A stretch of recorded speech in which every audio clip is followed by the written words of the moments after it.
Good afternoon and welcome to The Finish Line, a new public affairs program for the North Shore, directed by Michael Gendre. I'm your host, Dean Cavaretta, and today we're welcoming some of the legislative candidates for office in 2014. And today we have a very special guest, Tom Lyons, the Republican candidate for state representative in the 13th Essex District. So without any further ado, we'll get right to it. Tom, welcome. Thanks, Dean. Thanks for coming in. You're welcome. Busy campaign season, yes. Many competitive races on the North Shore. Yeah. Talk a little bit about your district and your background in Peabody, in Danvers, and the other communities that you seek to represent. Okay. The district is all of Danvers, Precinct 2 in Middleton, and Ward 6 in West Peabody, and Precinct 2, Ward 5 in West Peabody. Okay. So it's kind of split up a little bit up through the Peabody area. Right. And I know your connection to Beverly is pretty strong. You're part of the Civil Air Patrol here in Beverly. Correct. And you're a pilot in your own right. So why don't you take a few minutes to let our viewers know your background and why you put your own life on hold to enter state politics. Thank you. Well, I'm glad you mentioned the CAP here in Beverly. That's a big part of my life. That takes up the other 24/7 out of my day because we're always on call and we're always dealing with issues with the cadets or with the national headquarters or the wing headquarters. So it keeps us very busy. We perform missions for America. That's what we do. We do 90% of the inland search and rescue for the Air Force. So if a plane goes missing or people go missing, it's cheaper to put us out there in the field searching for them than it is to put up the expensive government assets.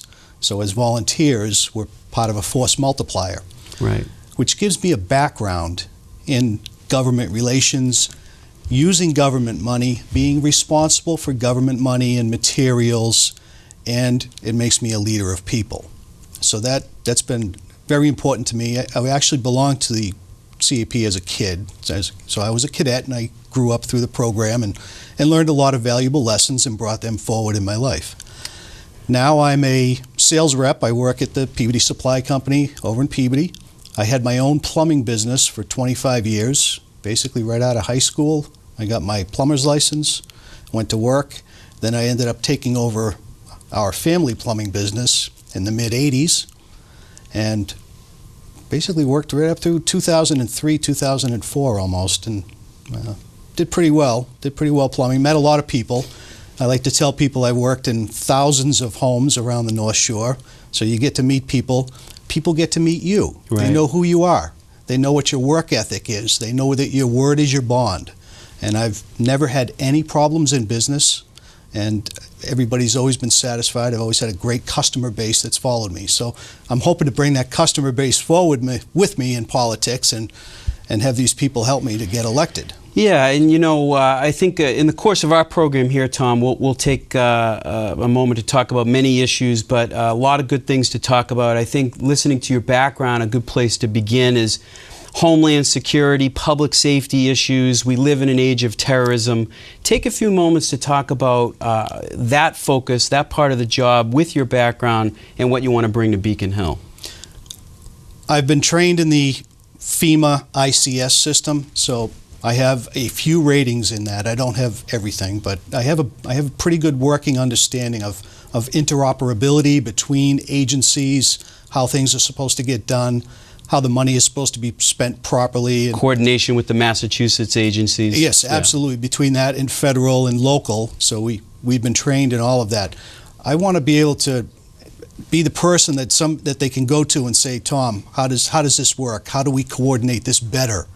What's a better way of doing this that we can do it more efficiently and perhaps save a couple of dollars right. in the process? Right. That's what I want to do. I want to bring my knowledge up there because I've been trained in this stuff, and right. It's all about moving forward and training other people and helping them and getting all of that coordinated to make a good effort. Yeah, you know, it seems to me your skill set and experience there could help the North Shore delegation as a whole, both sides of the aisle. Yeah. You have working knowledge in these issues, and we certainly want to be responsive to the public when it comes to emergencies, natural disasters, homeland security. Absolutely, and if they have any questions or if they need answers, I want to be the guy that they can go to. No learning curve on public safety. No, I'll be ready to step right in on day one. Right. Absolutely, I'm ready to help and ready to answer any questions for any legislators, senators, or whatever that they need. Absolutely. Right. Very good. Very good. Let's go through the issues here. I know in your race in the 13th Essex, you had a recent forum with your opponent, the incumbent state rep. Yes. And the issue of the homeless population on Route 1 came up. Yeah. What's the background on that? What do you think the state role needs to be? And it sounds to me like it's an emergency. It is an emergency. It's something that we need some different people looking at this situation. The state's answer for the past several years has actually just been throwing money at it, and that's not going to fix it. We need to really find some way to get better housing for the homeless.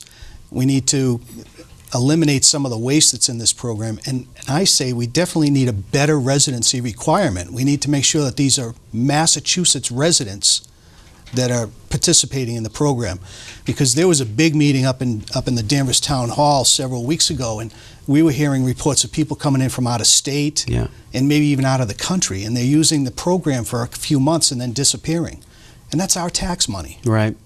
That's our sales tax and our income tax paying for this. It's waste. It's fraud, and we hear these things thrown around all the time. But these are the issues. These are the actual physical issues where they're being wasted on. One of the things. So the state needs to clean this up. We need to make sure it's for our people here in Mass. You know, we want to help everybody we can, but we can't be housing the whole world. Right. I called for a cap, and a lot of people said, "Don't do that, Tom." Well, we have to do something. I want to see at least 15 to 25% cap on the amount of rooms used by the motels. This is going to force the legislators and the public housing departments and whatever to find an answer, and that's what we need. We can't just keep putting more and more people into hotels and motels. Right. It's not fair to the families. Right. We also know that hotels aren't a permanent solution, and the idea that we can be settled on that approach is not fiscally sound. It's not humanely sound to any of the families involved. No, because they were saying, if they don't have enough room in the shelters, and you don't want to see everybody end up in a shelter. That's not the point. So they put them into the motels or hotels, which sound better, but after a week or two or a month, or some are there, some of these families are there for several months, it gets out of control. And we got some real horror stories from some of the folks that were in the motel program, and we got some horror stories from the state senator as well. Right, so it wasn't pretty, and as I say, we have to force public housing departments and the locals to get on this and find real answers. Right, and you can be a good conduit as a state representative with the local housing authorities and the local officials on that. Absolutely, ready to work on it. Absolutely. Yeah. Very good. We should point out to our viewers the state operating budget is upwards of $38 billion now. There's been a lot of talk, a lot of news stories about waste, fraud, and abuse. It isn't just a slogan. Unfortunately, we have a lot of programs that aren't working. Challengers such as yourself, newcomers to politics, are getting a breath of fresh air, a real consideration from the voters, because people are fed up and they're mad, and they're getting tired of all the money being wasted. What are some of the programs that you want to look to reform that you've heard from voters in your campaigning? A lot of people are very upset with DCF and what they've heard over the past year with children dying in the program, and that needs to be reformed. Either A, they don't have enough help, or B, they don't know what they're doing. But that's huge. That needs to be reformed. That is a critical program.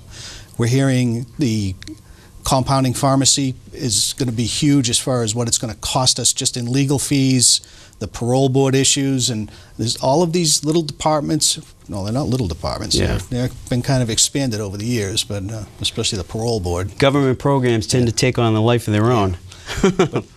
But we have a whole laundry list that we hear about all the time of all of these agencies in the state government that are wasting our money, and we need to we need to straighten them out. We have to get some either better people or get some different eyes looking at all of these things, audits or whatever it's going to take to get them cleaned up. Right. What's your view on taxes, Tom? We've heard from the legislative leaders of both parties that revenue collections have been pretty robust, even in the recovery from the Great Recession. Give the viewers a sense of what your views are on tax policy. What do you think the priorities there are? And do you feel that taxes should be raised now? I do not feel taxes should be raised. If anything, taxes should be lowered. The sales tax should be brought back to 5% minimum. The corporate income tax should be brought back to 5%. Meals tax should be brought back to 5%. We need to find ways to create jobs. We need to find ways to keep businesses here. Right. We need to refer to businesses as employers. Those are the people that are going to keep us working so we can pay our bills, stay in our homes, and be able to go out and purchase things in our community. Yeah. It's all about keeping people working. So we have to at least start addressing those taxes. Another thing that hits us is inventory taxes. I work in a warehouse environment. We cannot afford to sit on extra inventory because we get taxed on it. So if people don't understand it, just ask any store owner and they'll tell you the same thing.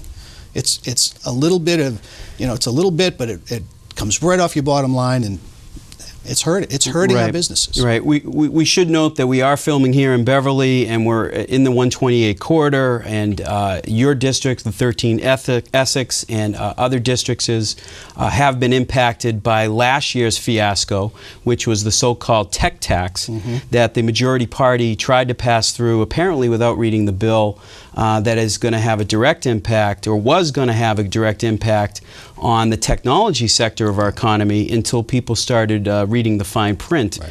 What was your view of the tech tax, and what was the lesson that you believe came out of it?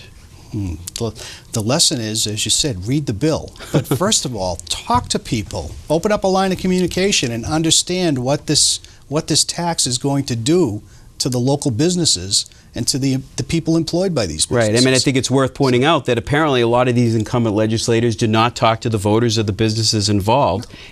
Had they done that, they would have found out that this was a non-starter. I have several. Well, my wife is in IT, and I have several friends that are in computer engineering and this and that, and they were scurrying. They were all up in arms about this thing because they're worried.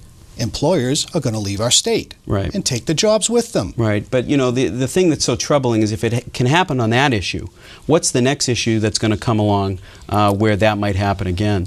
Well, I wish we had a crystal ball and we could look into the future, but we have energy issues in this state. What are they going to do with our energy? Our energy costs are too high. It's very difficult to open up a factory or something like that because just your electric and your gas costs alone are astronomical for the region. So we have to weigh out a lot of these things. And we're due for a pretty hard winter. I think that could impact every district. Right. Yeah. All right. Let's keep moving. As we move to other issues, if you want to give the viewers at home your website, what's your website? It's www.votetomlyons.com. All one word, Vote Lyons. Yep. VoteTomLyons.com. TOMLYONS. Okay, very good. Let's talk about transportation. We talked about 128, the technology sector, and we certainly have a lot of time to think about that when we're stuck on 128. Yeah, you get a lot of time when you're sitting on 128. I worked in Waltham for 4 years, so I'm very, very versed in 128. So I think it's fair to say most voters, all voters, are keenly aware of transportation and the North Shore needs. What are your views and priorities there? We need to get some of these roads widened that we can, and that's a tough one. I know that, and I just don't want to throw that out. But some of these intersections we have around the areas, and it's not so much the Route 62 one. We've all dealt with that horror over the past couple of years with the construction, and then it finally opening. But there are a lot of streets and areas. I find, even while you're out door knocking, talking to people, there's a lot of streets that don't have sidewalks through the suburbs, and some of these are pretty dangerous streets where the traffic is really moving quite heavily, high volume, high speed. So there's a lot of sidewalk issues, as well as some of these main intersections through the towns and whatever. And I know Peabody Square is supposed to be going under construction and all that to open it up and help the flow of traffic. But when you're tearing this stuff up, I hope you got a good contingency plan of where you're going to send your traffic and reroute it. Yeah, So, yeah. I know some people have talked about, and it's been a hotly debated issue, is the first question on the ballot questions. Question 1 has to do with the automatic increases in the gas tax. Right. What is question 1 and what is your position on it? You're stopping the automatic increases, correct? Yeah, I'm voting yes on question 1. It's to stop the indexing to inflation on the gas tax. As I've said, we've already given them the 3 cents. That's not the issue. The issue is that it will always climb. It will never come back down. Right. So that they'll always be making money off of us.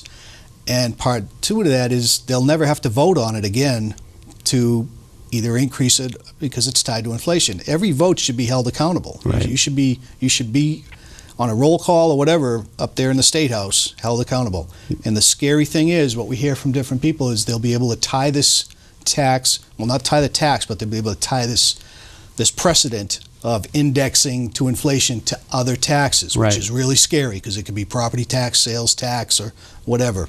And if they get away with it once, they'll get away with it again. Right, Pandora's box. If you attach Absolutely. automatic increases, they'll try to keep doing it. Yeah, they'll just keep doing it and make more money off of us. Yeah, let's move, Tom, to education. We know that most localities in the Commonwealth, most school districts, 2/3 of the local budgets is education spending. Sure. A good part of the state representative's job is to work on the cherry sheets, on appropriations that go back to the cities and towns. Ed reform worked pretty well here in Massachusetts. We have a lot of high-performing schools. The Common Core experiment at the federal level is now in full swing. MCAS is now being compared to this new Park high-stakes exam. What's your view on ed reform overall, and what are your priorities in education? One of my priorities would be to try to get Common Core revoked or taken Repealed. Yeah. Right, because I'm not excited about what I've seen coming out of this Common Core stuff. As far as ed reform, MCAS had its place. It wasn't accepted by a few people, and then it worked its way through. I guess the test results have proved that you have to grow. You have to move along. Right. The kids are doing well.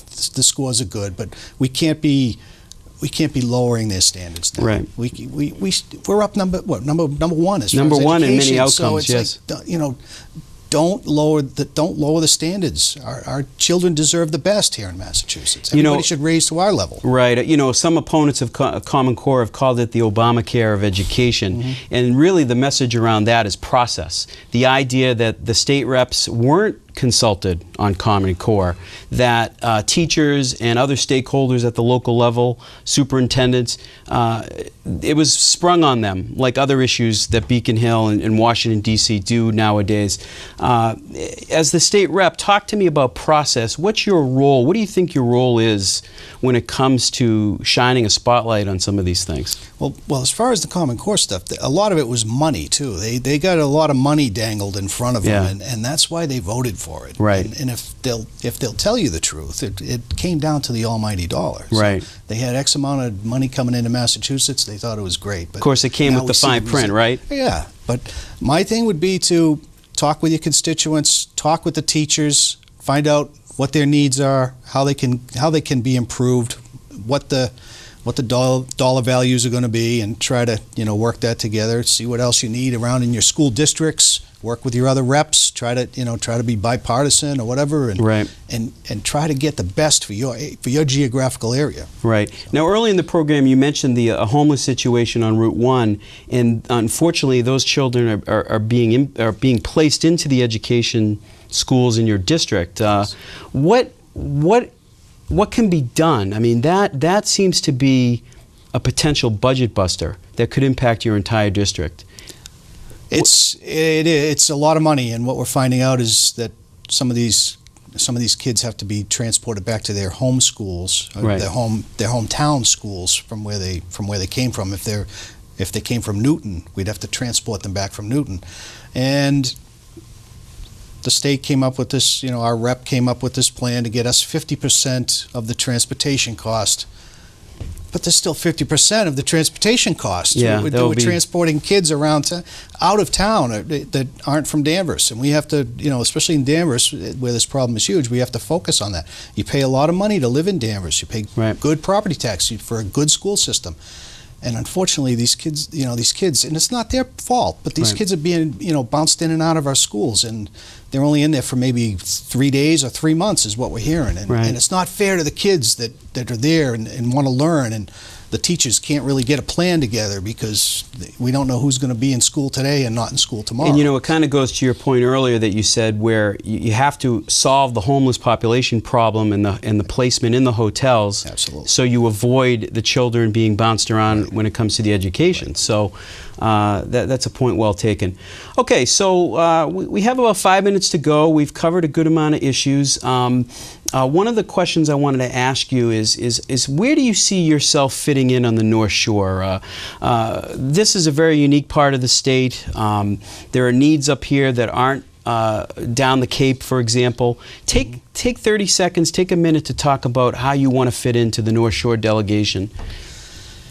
Well, that's a good question, but I'm not a politician. I've never run for anything before, so I don't know all those ins and outs. But what I see is we have a lot of industrial parks, especially as we said, we're at 128 and we're tied in with the technology highway and all that. Right. We need to get these parks filled back up again with employers. Higher occupancy. We need to get people working again. Right. And we need somebody that's going to look at this and say, hey, how do we do it?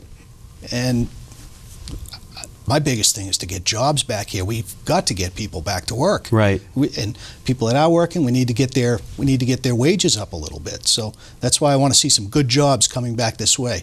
And we've got good folks. We've got good reps and good state senators in the area. So I think if we all get together, put our heads together, and work at it, and try to get some help, get businesses, local businesses, and banks, and everybody involved, to see what we can do, I think we could pull some more business back this way and get our office parks and industrial parks and et cetera filled back up. Right.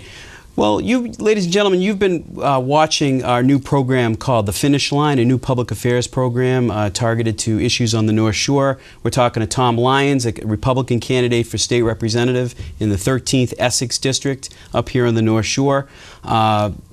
Tom, it's been a pleasure to talk to you. If you want to give your website out again, and we're going to give you the last 2 minutes to wrap up and talk to the viewers directly into the camera. All right. But before we do that, we want to thank you for being our first guest. Thank you. You're welcome.